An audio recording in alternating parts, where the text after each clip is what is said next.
Yeah, so one is a lot of the pollution comes from the number of vehicles the city has. They have a lot of trucks. You've seen the trash trucks, pick up your garbage, and police vehicles, fire vehicles, and pollution from that. So you've seen the trend. We have probably this year we've already got a couple of them that are dual fuel, electric and gasoline, and so hybrid, and so we're going to see a trend when we start buying more cars, etc., to go more to electric. Electric is the future. You've already seen probably on TV, even the big manufacturers of automobiles, the future. Toyota, and there's even the Chevrolet pickup truck. They showed one on TV that was going all electric. So that's one of the things we're doing. We just got word today. So this is that we got our electric rate. We negotiate to get the lowered electric rate for all the city buildings and facilities, and we got a rate. We're 100% renewable, wind and solar energy. We're in that classification for city facilities. So. Do you have a budget allocated towards air pollution? And if you do, what do you plan to do with it? Well, the budget is to buy the cars I talked about and trucks. That'll be in the budget. Your timing is really good. Every year, our budget year, there's a calendar year, January through December. From a financial point of view, we have what we call our business year, or the city's business years, is October the 1st to September 31st. So I'm saying that to say this month of May, we start what we call our budget retreat. City manager of Irving, he puts together a budget, he presents it to the city council, and we debate him, or we talk about, can you lower the cost here, or we have a nice healthy discussion. And that's when the electric cars, for example, will come up, and the more efficient fuel cars. And I'm going to, since you brought this up from the city, I want to give you and explain a little bit. This is the official organization chart of the city. You'll really like this. I want to point out a couple of things. I'll circle this one here. This is Keep Irving Beautiful. I see that. And so I'll participate with Keep Irving Beautiful. I belong to it's called Sunrise Rotary. It's a Rotary club. There's another club, and several clubs will go to Keep Irving Beautiful, and we ask for neighborhood associations to consider joining them. So we have a strip of I think it's the third Saturday of each month, a group of us that are members of this club. We know where Beltline is in Rochelle. So we're on the west side of Beltline where it intersects, and we go down to the next street. We pick up trash in blue bags, people that toss things out in front of businesses. So that's one way we do for environmental, to keep it, to keep the not only litter control, but to recycle those materials instead of putting it in the landfill. And I've circled a couple of other things. There's this, and I'm going to give you a letter from this lady. She's an environmental administrator for the City of Irving. And this is her name and number on here. So this is something she wrote to give to you. And she's in this department. She's the environmental coordinator for the City of Irving. They didn't put her position here, but she does work in there. But you get to keep this map. And there's a board that your dads could join. Every year we have different boards and commissions. You can apply to get on the board. It's a green advisory board, and it's citizens that live in Irving, but all kinds of occupations. And they present ideas so we can be more. From air quality point of view is the main thing, and our water pollution and trash. Try to work with more people getting involved, picking up litter, things like that. So, and this Keep Irving Beautiful, the manager of that, this has to do with air pollution. So this is yours too, to read off what he says about, it talks mainly about the world, not only Irving, but what's happening in the world as far as air pollution. Very knowledgeable guy. And I give you this folder to put this information in. So. And I have a question, like for the electric cars you were saying for the all the departments, like the police department and the fire department. Well, won't they cost a lot? And also because they're police cars and fire trucks, they're gonna have to be modified, right? No, there'll be new ones, not modification, well, it's going to be a replacement program. So what's challenging about the sudden conversion to electric cars, you know, if everybody did it once, I don't know if we have the generation of power available currently. Just imagine what the power we're using now, you throw on top of it, instead of stopping at a filling station and filling up gas, now you're gonna stop by and be using more electricity. So there's a study going on, and when I ever get the results, I'll be glad to forward it to you. They did an analysis about how much more power plant capacity do we have to have.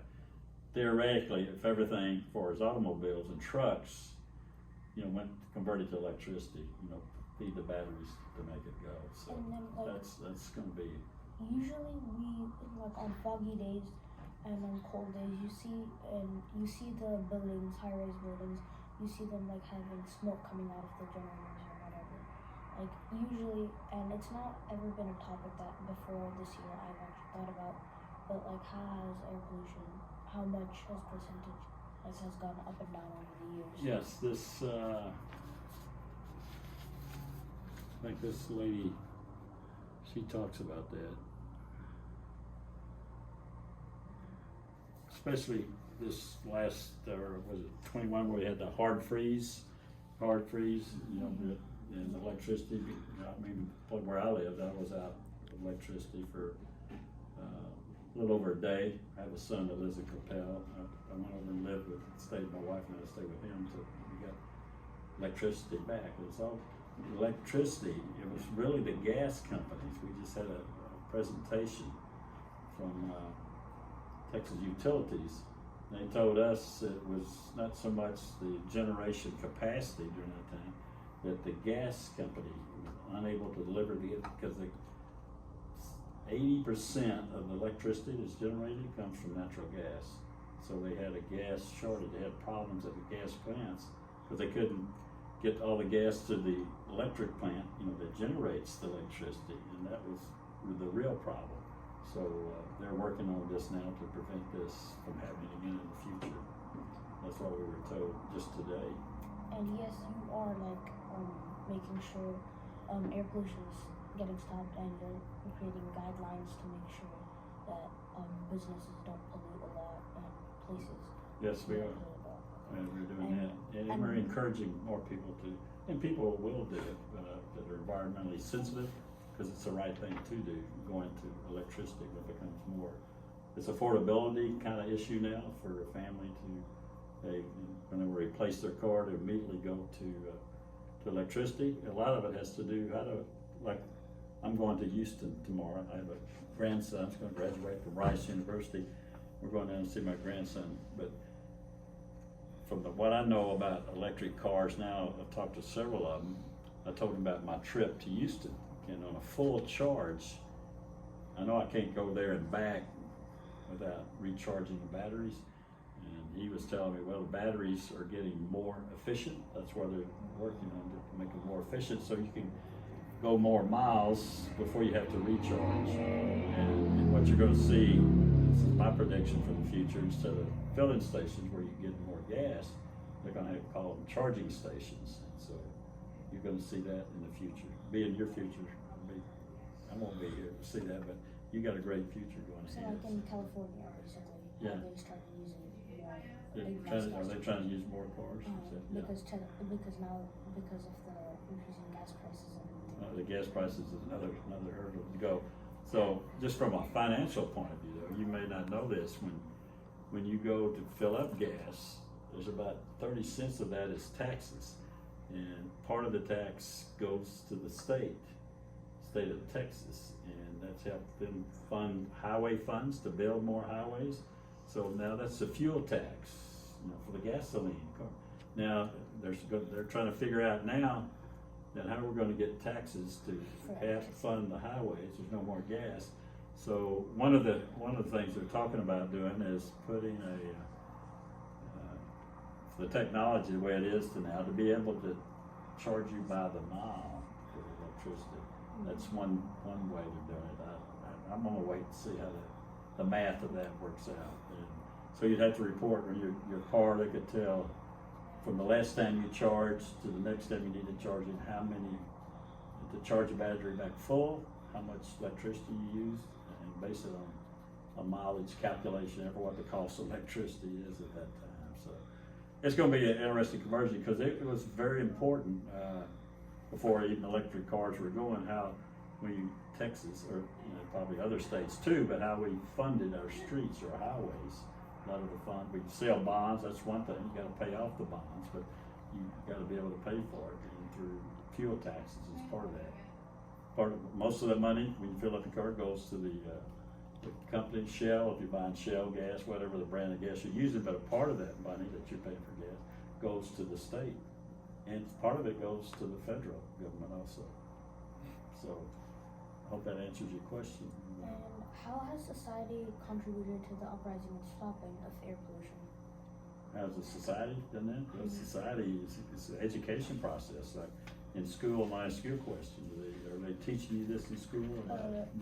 So what this was for, it was, we are exhibiting air pollution for a project in school, and for that, we had to choose a topic that relates to about the planet, sharing the planet for us.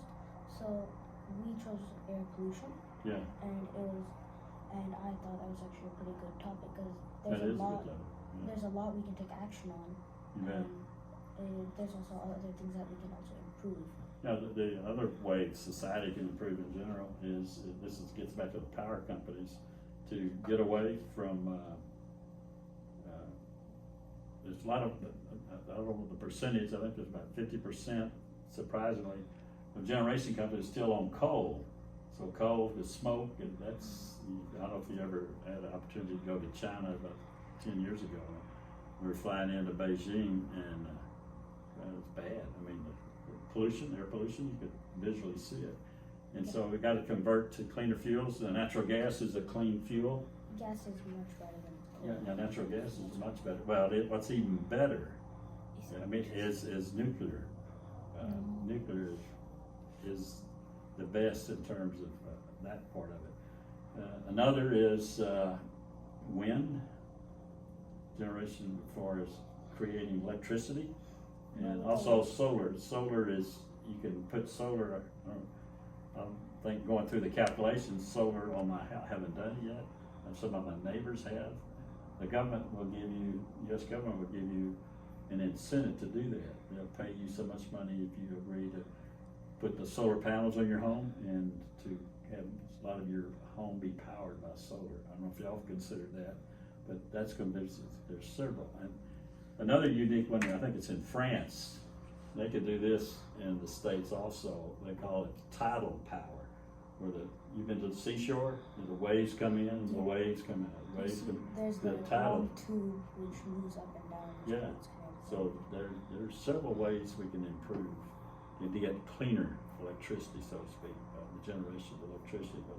I thought all of those ads saying that if we do get solar energy, the government would pay us back and we didn't have to pay that much. I thought that was all fake and everything. Well, they'll pay you, like on the solar deal, they'll give you some tax relief to doing that, but change it to solar panels. All the ads seem so sketchy. I know it is. You really need to get a person in there looking eyeball to eyeball and write down and get the facts, and then get a reference with somebody that's used their product for solar. Anything else? So what do you think is the most efficient way to stop air pollution from spreading? It's with ordinances and policies, cities or governments regulating what you can and cannot do. So you could say, okay, we'll give you a deadline. The next 5 years, talking about the generation plants, the coal plants, you got to switch. You got to do no more coal. You got to switch to either natural gas, or you could go nuclear. But that's what has to happen. I mean, it's what I like to see data on. I haven't seen it. I have it one time. It needs to be updated. Which countries are creating the most pollution? And right now, I know it's China that's creating the most, because they got so much. They got heck of a lot of coal. The biggest company that creates the most Talking about the pollution country. is in China. Yeah, it is. It's, I mean, I've eyewitnessed that. I could really see it. And then I was thinking of this. So for the companies that you say like that burn coal, before usually it's because of like we don't have that many trees in Texas. I see like usually whenever I go outside or I see anything, there's usually roads and everything. And then the trees look so small and not that much.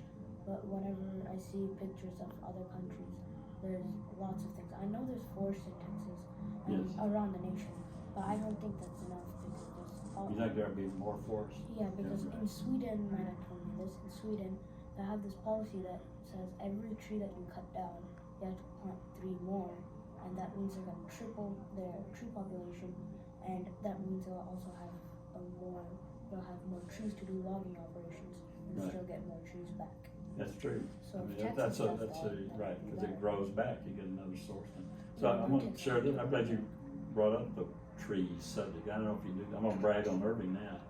And, yeah, I don't know if you knew it, it's on our website. I don't know if you've been to the City of Irving's website. I have. Yeah, it's an environmental thing. Irving has been classified, this had happened about, I don't know, 6 or 7 years ago. I don't know how they did it. They ran and tagged, counted trees, not only on city property, but people that would let them come in the yard. We're designated as, I'm real proud of this, Tree City. We're designated an official. Irving, Texas is designated as the list. Not every city's on there. We're a Tree City, USA, because the number of trees we have per population count. And we also have, in the south part of Irving, on city property, we have a tree farm. So what we do at tree farm, so here, say a tree dies for whatever reason, say in one of our parks, we go to our tree farm, pick up that tree and plant it in its place. So we do that. And when we're building roads, sometimes you have to remove a tree, depending on how big it is. If it's not super big, we're able to pick up that tree with special equipment and take it to our tree farm to save that tree, to use it again. So we recently had, well, it was last week, I don't know if you, at school, if y'all talk about this, it was called Arbor Day. You familiar with that, Arbor Day? It's called Tree Day. And out of our recently new park, Heritage Park over here, we're giving away trees, those 7 trees. Yeah, it was right over here at our Heritage Park. And yeah, it's neat. Watch our website more often, and events like this come up. We started like going into these things because usually Right. I didn't really think Irving would have that much air pollution because it seemed like Irving is a nice city which does a lot to make sure its pollution stays low. Well, here's something else I can share with you because I used to work in that industry. I'm a retired engineer and with the cement and concrete business back, I don't know if y'all familiar, there's this Midlothian, Texas. It's south of Irving. There's 3 cement plants. That's where they make the gray powder, the cement, to make the concrete. So in making cement, it's a polluter. You got the stacks. They burn the limestone to make the material and finally they grind it down to cement. You got these big stacks, and so here's the south wind blowing. So when they go measure pollution in a city, so here's Irving, and some of that pollution Irving gets labeled with is that stack dust, smoke coming from Midlothian, Texas, about 20 miles south of Irving, Texas. Down the highway, US Highway 67. You may want to, it's not a bad trip, just drive by there one day. There's 3 plants I know that are there. You'll see these big, like a power plant stack, big stacks, because they have these rotary kilns that, just trying to describe. You may want to look up in Google or whatever you use, how you make cement, and then you'll see the process that it goes through.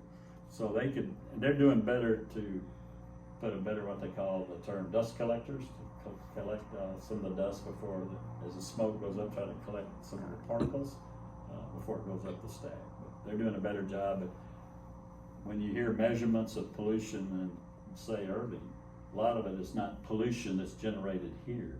It's pollution generated from like this industry I'm talking about. And that's what's so true in China. When I was flying in there, all their power plants at that time were all coal, and that's where all the smoke was going up the stack, going out in the environment, in the air, and get respiratory problems from a health issue. So. How did Irving manage air pollution with the Texas grid system? Because we have to make our own power. There's going to be multiple power plants just for reserve because we have our own grid. It's going to be for Texas. So like, how did Irving manage with that?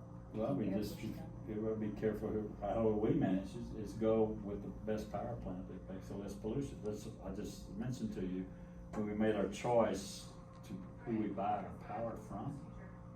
So we're buying our power from Texas Utilities.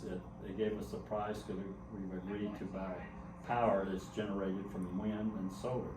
Yeah, when you have a real cold winter, yeah, they have to kick on, environmentally, they got to get more power to the plant because the wind and solar can only do so much. Obviously, at night, you don't have solar power, that power goes away. If it's not a windy day, you don't generate, so you still have to have the true power plants. So we need to choose a power plant who we think has the best, most efficient dust control, the ones that use natural gas instead of coal. Stay away from the coal plants. Okay, and then there's something called CCS power plants where it's carbon dioxide storage, where they store it in an alkaline solution. Right. So the CO2 stays in it, and then they can heat it up and release the oxygen. Yeah, I've read about that. And but the problem is they have to store it somewhere, and usually it's somewhere deep underground. Right. So then it can get dissolved into the rock or water. Right. And then instead of it leaking, all of it leaking out, it'll stay inside the rock until it dissolves. Right. And I was thinking maybe Texas could make sure all of its power plants were connected to one CCS system where it'd go into the Bay Area and then it'll be pumped underground and then all of that could go in. Do you think that would work in any way? Yeah, I mean, when you say Texas, you know how big Texas is. Yeah. You have to do it region by region. I think it could be done because you have the same problem with the downside. I like nuclear because it's clean environmentally. The thing about nuclear, when you get these spent rods or the spent fuel, what you have to do with that now, you got to bury it way deep in the ground also. So I don't know if they study the long range effect, the radioactive material from this, what they call the spent fuel, the fuel that's been used up, to be buried deep in the ground. And the problem why you don't see nuclear really taking off is to hesitate to where am I gonna, I don't want this waste radioactive material in my backyard, in the state. We don't want a bunch of radioactive material. It varies, I've heard anywhere from 100 to 200 years to finally decay where you don't have any more radioactive materials going on. So that's a challenge there. Same challenge on carbon dioxide. Yeah, it's one of those things you study, you think, well, theoretically this is good, and then you try to convert it to a practical application, and that's where the challenge comes. So how do we do it? So we drill it deep. The reason I'm looking at the watch, our council meeting starts, but I'm glad to stay at 7 o'clock. So now if you have any more, I'll stay 5 more minutes or so. Just 5 more minutes. Yeah, Okay. So, what renewable energy source do you think is the most efficient to replace fossil fuels? Well, that's I already mentioned, solar, but you use the word replace.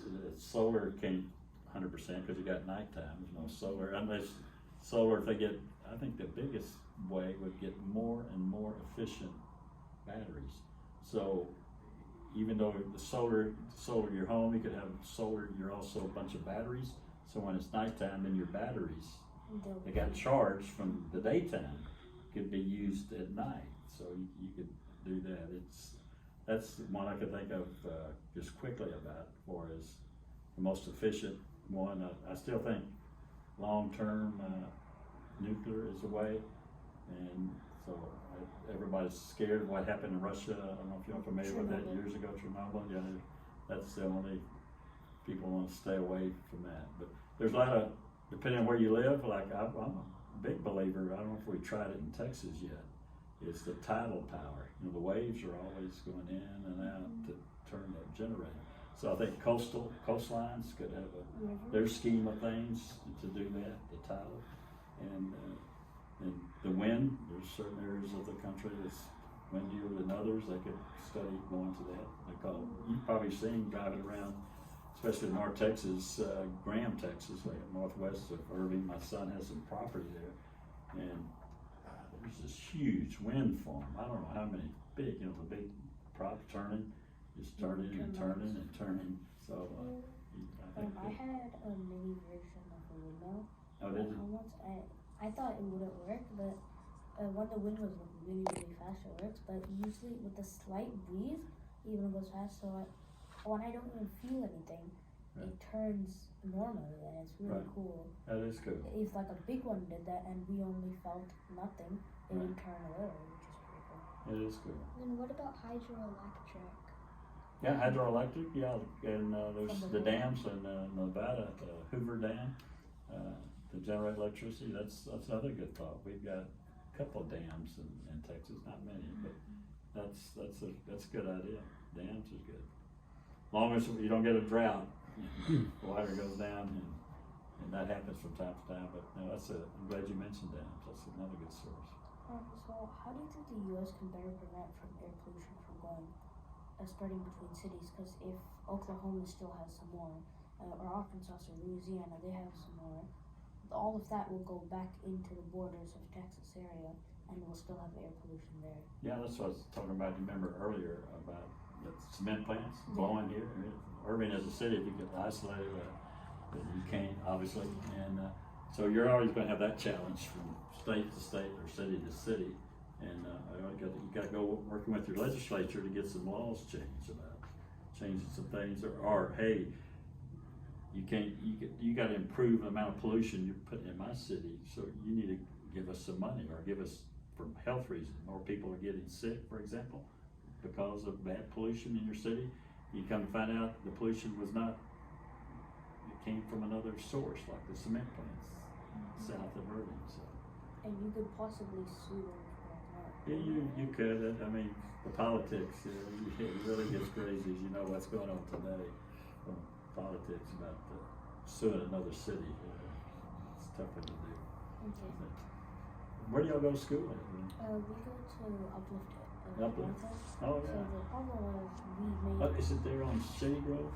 It's Royal Lane? Okay. So There's one on Shady Grove. I think there's an Uplift.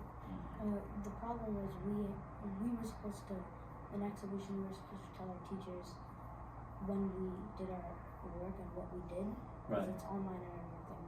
So, but we started off with the PE project for Zoom, but then we started off with the exhibition, and we started this project so we Okay. could come for the citizen forum.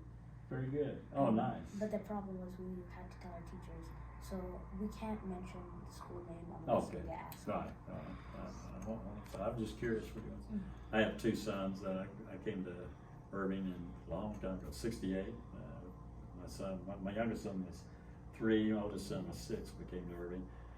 Got a great education. One of them, youngest one, went to A&M as an electrical engineer. He graduated as electrical engineer, and he was a professional engineer. So he was 3 years into that. Then he calls me up one day and said, "Dad, I want to go to law school." I said, "Okay." So he's what they call intellectual property. So anybody that has an invention, he gets with them, helps them get their patent, and he gets involved in some energy type inventions and processes. He does that. And my oldest son, he was a pretty good athlete. He had a scholarship, Indiana State, comes back to Texas, and he's what they are, ATF, alcohol, tobacco, firearms. You familiar with ATF? He's a special agent for ATF, and so Irving's been a good place to live. A lot of things have changed in Irving since it's gotten so big now. So y'all know what the current census of Irving is? How many people are in Irving? We just had a census every 10 years. So we just had a census of 2020, and it's been released. Have y'all heard the number? No. Almost 258,000 people are in Irving now. Just Irving? Yeah, That's just a Irving. lot. That is a lot. when I moved to Irving, it was just a little over 100,000. So they predict by 2030, it's gonna be well over 300,000 citizens.